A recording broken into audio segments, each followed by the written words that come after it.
시민단체와 환경 전문가들로 구성된 4대강 조사단이 5일간의 현장 조사를 모두 마쳤습니다. 결과가 어땠는지 4대강 조사단 단장이십니다. 관동대 토목공학과 박창근 교수, 안녕하세요. 네, 안녕하십니까. 예. 4대강 4곳 다 둘러보신 거죠? 네, 다 둘러봤습니다. 어느 강이 가장 심각하던가요?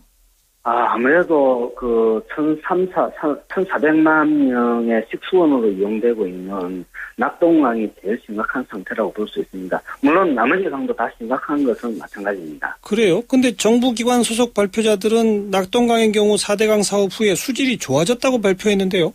네, 저도 낙동강 포럼에서 그런 어떤 얘기를 했다 그러는데, 예. 그 부분에 대해서는 객관적으로 검증해 볼 필요가 있습니다. 지금, 하천에는 녹조가 지금 대량으로 번식하고 있고, 예, 그리고 예. 하천 바닥에는 시궁창 냄새가 나는 뻘이 덮여져 있고, 이런 상황인데 수질이 개선될 수 있겠습니까? 예. 상식적으로도 우리가 예. 납득할 수 없고, 그리고 수질은 측정하는 사람, 시간에 따라서, 장소에 따라서 다 시시각각이 나거든요. 네, 그렇죠. 그래서 수질을 측정하고 이럴 때는 시민사회단체도 일정 부분 참여할 수 있는 방안도 마련해줘야만이 예, 예. 그 결과에 대한 신뢰성을 높일 수가 있다고 봅니다. 지금 가장 심각한 게 그럼 녹조하고 개천 바닥의 뻘 이 두 가지입니까?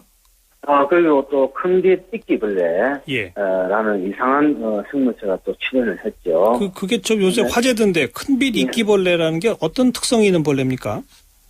저희들도 현장에서 채취를 해서 보니까 아주 징그럽게 생겼더라고요. 예. 그리고 가까이 냄새를 맡아보니까 아주 역한 냄새가 진동을 하고 있었습니다. 예, 예. 그래서 이것은 그 자체로도 수질에 악한 나쁜 영향을 미칠 것이라고 보고 있고, 예. 이것은 말 그대로 하천이 아닌 호수에서 살아가고 있는 생명체로 지금 알려져 있거든요. 호수에서만 자라는 거예요? 하천에서는 못 자라는 겁니까? 네, 물이 흘러가는 데서는 그것이 못 자란다고 지금 알려져 있습니다. 예. 근데 강에서 발견됐다는 건 강이 다 호수가 됐다는 얘기예요? 네, 그렇습니다. 그렇게 봐야 될 것입니다. 저희들이 현장에서 유속을 측정해 보니까 예. 낙동강 같은 경우에는 중상류지구로 올라가면은 물의 흐름이 거의 없는 토당 2cm 내외의 움직임밖에 감지되고 있지 않습니다. 예. 사대강 사업전에는 그쪽 지역 같은 경우에는 한 70cm 초당. 예. 그러니까 엄청나게 유속이 줄어드는 거죠. 예. 그러니까 이미 사대강은 특히 낙동강이라는 이름을 가진 거대한 호소로 변했다고 볼 수가 있습니다. 이 큰빛 이끼벌레는 4대강 모두에서 지금 발견됐습니까? 어떻습니까? 네.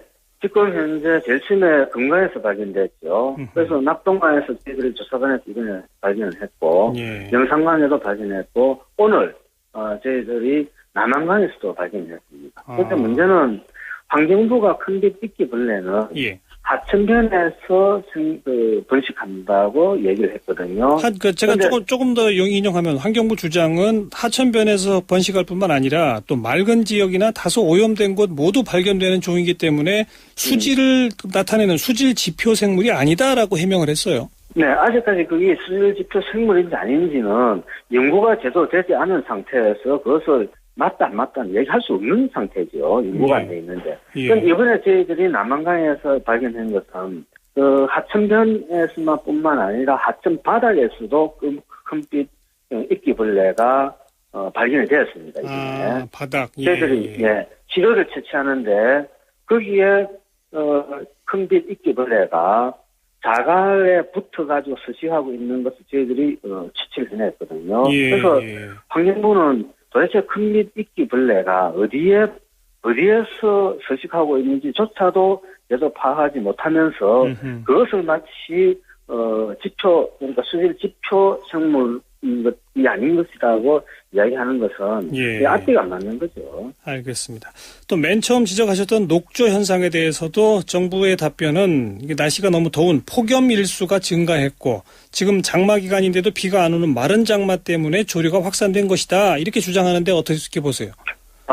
최근에 저희들의 기상청 자료를 분석해 보니까 3, 4, 5월 그 기온은 예년과 비슷했거나 예년보다 오히려 더 낮았습니다. 예. 그래서 뭐 폭염이니 뭐 온도가 뭐 이상적으로 뭐 올라가니 하는 것은 그 정부의 공식 자료마저도 무시하는 그런 어떤 3, 4, 5월 얘기가 아니라 이제 6월 하순 이후 장마철 들은 이후에 비는 안 오고 날씨는 더운 그것 때문이다라고 하는 이야기인데요. 그건 어떻게 보세요? 예. 우리나라는 지금 이 시점이 그러니까 장마가 오기 직전까지는 가뭄입니다. 예.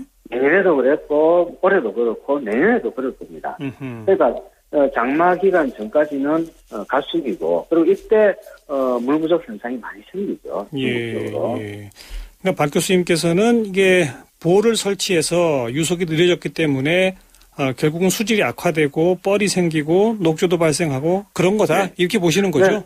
네, 그렇죠. 지금 현 시점에서 가장 현 시점을 기준으로 해서 예. 3, 4년, 4, 5년 전 동안 예. 무엇이 가장 하천 환경을 변하게 했느냐라는 것을 보면 되는 거죠. 예. 그러니까 가장 변한 것은 알겠습니다. 모래를 걷어내고 볼을 설치하고 물을 가둬뒀기 때문에 예. 가둬둔 것이 가장 큰 변화지 않습니까? 알겠습니다. 그래서 그러면 녹조라든지 큰빛 익지 벌레라든지 또는 녹조라든지 기타 뻘 쌓이는 거라든지 이런 것들의 원인은 예. 사대강 사업의 결과다라는 예. 것으로 이렇게 하는 것이 저는 합리적 추론이라고 봅니다. 예.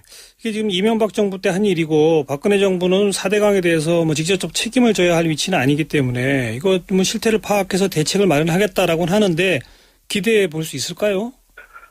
저는 처음에 박근혜 정부 들어섰을 때는 일정 부분 기대를 했습니다. 네.